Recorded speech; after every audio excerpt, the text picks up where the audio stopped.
السلام علیکم ورحمۃ اللہ وبرکاتہ۔ امید ہے آپ سبھی حضرات خیر و عافیت سے ہوں گے۔ معزز ناظرین، بعض احباب کا کہنا یہ ہے کہ جب ہم وضو کرتے ہیں تو وضو کا جو بچا ہوا پانی ہوتا ہے اس کو کھڑے ہو کر ہی پینا چاہیے، یعنی وہ وضو کے بچے ہوئے پانی کو کھڑے ہو کر پینا ضروری سمجھتے ہیں، اور انہوں نے کسی کتاب میں یا کسی عالم دین سے سنا ہوتا ہے۔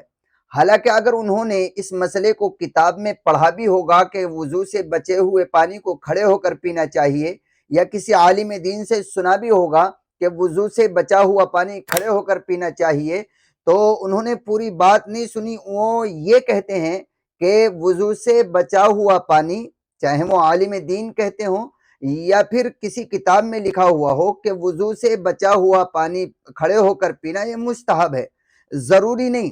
لیکن عوام الناس چونکہ جب کوئی بات سنتی ہے تو وہ ادھوری سنتی ہے، اور پھر اس کو ایسا سمجھ لیتی ہے جیسے ضروری ہے۔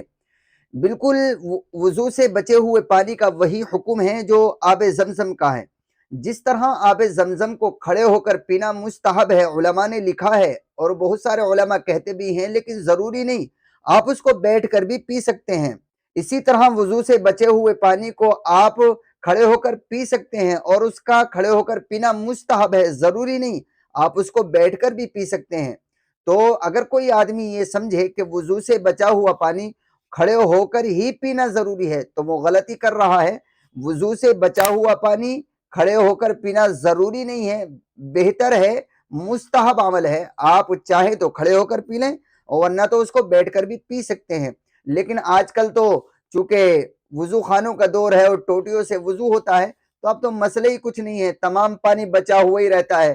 تو یہ وہاں ہے جہاں ہم لوٹے سے یا کسی برتن وغیرہ سے وضو کر رہے ہوں تو ظاہر ہے اب جب وہاں وضو کریں گے تو ہمارا وضو کا پانی بچے گا۔ لوٹے سے کر رہے ہیں یا کسی مگ سے کر رہے ہیں تو ہمارا جو وضو کرنے کے بعد میں پانی بچے گا، اس کو آپ کی مرضی ہے، آپ اس کو کھڑے ہو کر بھی پی سکتے ہیں اور بیٹھ کر بھی پی سکتے ہیں۔ مسئلہ آج کی اس ویڈیو کا محض اتنا ہی ہے کہ وضو سے بچا ہوا پانی کھڑے ہو کر پینا صرف مستحب ہے، اچھا عمل ہے، ضروری نہیں، آپ اس کو بیٹھ کر بھی پی سکتے ہیں۔ ریفرنس آپ کی اسکرین پر ہیں، یہ کتاب ہے، اس کتاب کا نام کتاب المسائل جلد 1 ہے، اس کا صفحہ نمبر 159 ہے، 159، آپ اس کو دیکھ سکتے ہیں۔